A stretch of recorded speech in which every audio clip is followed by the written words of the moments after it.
Hello' guys, আজি বছৰটোৰ শেষৰ দিন।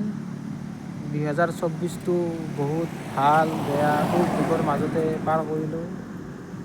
কালিৰ পৰা নতুন 2025 চন আৰম্ভ হ'ব।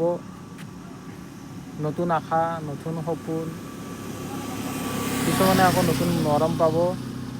ইয়াৰ বিষয়ে মোৰ লগত আছে একজন আৰু ক'ব কিবা অলপ আপোনালোকক।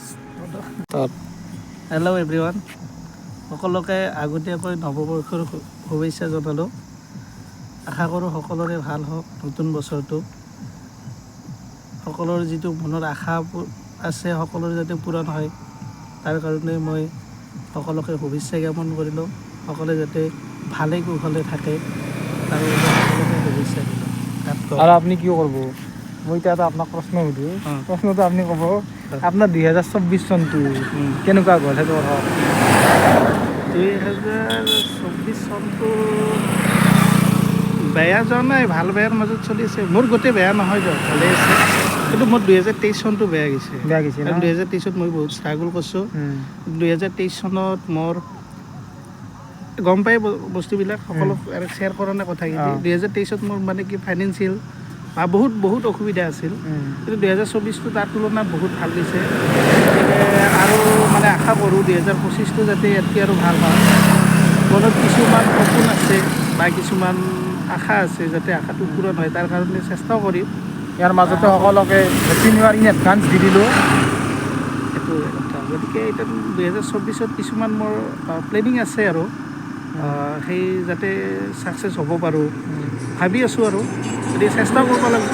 গতিকে 2025ৰ ভিতৰত যাতে আশা পূৰণ হয় আৰু সেইটো চাওঁ আৰু কি হয় বাৰু। 24টোত বহুত কিছুমানৰ দুখ, কিছুমানৰ সুখ, কিছুমানে কোনোবাক হেৰুৱাইছে, হয়নে নহয়? সেইটো এতিয়া কথা 25টো আৰু কেনেকুৱা, 25টো যাতে সকলোৰে ভাল হওক তাৰে কামনা কৰিছোঁ আমি। সেইটো কথা। আৰু কিছুমানে ধৰিলোঁ নতুনকৈ কিছুমানে মৰমো পাব, মৰম পাওক, বেয়া নাপাওঁ।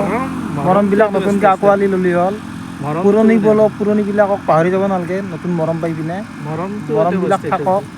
সদায় মানে কি মৰম পাওক, মৰমবিলাক নতুন কেনেকৈ, মৰমটো সদায় স্থায়ী হৈ যাব লাগে। আজি আছে কালি নাই। মৰমটো সকলো যদি দিব পাৰোঁ ভালকৈ মৰমটো পাব। গতিকে সেই বস্তুখিনি সকলোৰে ক্ষেত্ৰতে প্ৰযোজ্য। গতিকে মৰমটো যদি আমি কাৰোবাক দিব পাৰিছোঁ, আৰু ৰাগ খংবিলাকতো এইটো বেয়া। ৰাগ খং অভিমানে বহুত সম্পৰ্ক বেয়া কৰি দিয়ে। গতিকে ৰাগ খংটো এইটো মানে কি ৰিলেশ্যনত থাকে, কিন্তু বস্তুটো বুজাবুজি থাকিলে ভাল। কাৰণ বহুত দেখি আছোঁ বা মোৰ ফ্ৰেণ্ড চাৰ্কুলৰ ভিতৰত বহুত শুনিছোঁ বা মই দেখি আছোঁ বা অবজাৰ্ভেশ্যনটো কৰি আছোঁ, চাই আছোঁ। মানে কি হঠাৎ তাৰমানে কি সৰু কথা এটাত লাগি গ'ল, দুয়োটাক মানি নাই নোহোৱাৰ কাৰণে কি হয় ৰিলেশ্যনটো বহুত দূৰত গুচি যায়। যাৰ কাৰণে এনেকুৱা কিছুমান ঘটনাও দেখি আছোঁ যে মানে কি প্ৰেমত বিফলতা পোৱাৰ লগে লগে ছোৱালীৰ ক্ষেত্ৰত নহয়, মই মোৰ ল'ৰা বন্ধুৰ ক্ষেত্ৰত মই পাইছোঁ বহুত মানে কি ডিপ্ৰেশ্যনত গুচি গৈছে। গতিকে এই বস্তুটোৰ পৰা আমি অলপ সাৱধানে থকা উচিত। কাৰণ কিয় ৰিলেশ্যনটো ৰাখিলে আমি ভালকৈ ৰাখিব লাগে। সৰু সুৰা কাজিয়া পেচাল থাকে সকলৰ ফালৰ। মোৰ নিজৰ অভিজ্ঞতাৰ ফালৰ পৰা মই কৈছোঁ, মোৰো আছে। কিন্তু সৰু সুৰা কিবা কিবি আছে, লাগি যায়, সেইটো বেলেগ কথা। কিন্তু আমি যদি তাক ইছ্যুটো ডাঙৰ কৰি লওঁ বা বেছি ডাঙৰ মানে কি এটা ক্ৰিয়েট কৰি লওঁ ইছ্যুটো, তেতিয়া মানে সেই বস্তুটোৱে তাৰমানে কি হয় প্ৰভাৱ পায়। মানে কি ল'ৰাজনৰ বা ছোৱালীজনৰ দুয়োটা তাৰমানে কি কামবিলাক ভালকৈ কৰিব নোৱাৰিব, সেই মাইণ্ডত এইটো লাগি থাকিব। বুজাবুজি থাকিব লাগে দুয়োটাৰ বুজাবুজিটো মাজত। নহ'লে এইটো বস্তুটো তাৰমানে কি বুজাবুজি নহ'লে কাজিয়া হ'বই। সেইটো বস্তুৰ কাৰণে কি মেক্সিমাম ল'ৰাই বৰ্তমান সময়ত ডিপ্ৰেশ্যনত যায়।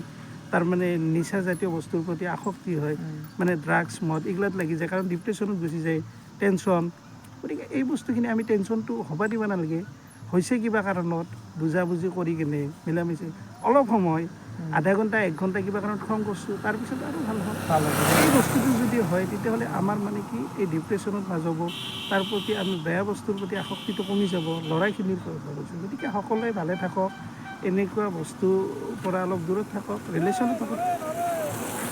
ৰিলেশ্যনত সকলোৱে থাকক, কিন্তু বুজাবুজিৰ মাজত চলক অলপ। সকলোকে কৈছোঁ, নতুন বছৰত এইটো প্ৰতিজ্ঞা কৰক, সকলোৱে ভালে থাকক, কুশলে থাকক, সুস্থ আৰু থাকক। এইকাৰণে কামনা কৰিছোঁ। কৰি কিনে সকলোলৈ নৱবৰ্ষৰ কামনা জনাই আজিলৈ এটা বাইদেউ।